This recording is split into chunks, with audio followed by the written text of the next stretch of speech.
ఇది రుద్విక ప్రకృతిని ప్రేమించే చిన్నారి. ఆమెకు అత్యంత స్నేహితుడు బిట్టు. బిట్టు, బంతి పట్టుకో.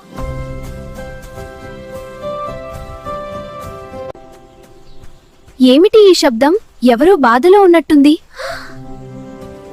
ఒకరోజు చెట్టు కింద ఒక చిన్న పక్షి బాధతో కదలలేక పడిపోయి ఉంది.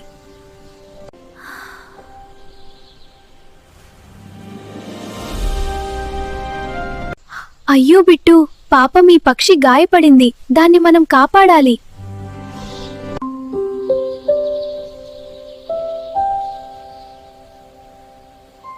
మందు వేసి నీళ్లు తాగించి ప్రేమతో సేవ చేశారు. ఆ పక్షి దగ్గరే కూర్చుని బిట్టు కాపలా కాస్తూ ఉన్నాడు. ఇదే నిజమైన స్నేహం. కొన్ని రోజుల తర్వాత్ ఆ పక్షికి మళ్లీ జీవితం వచ్చింది.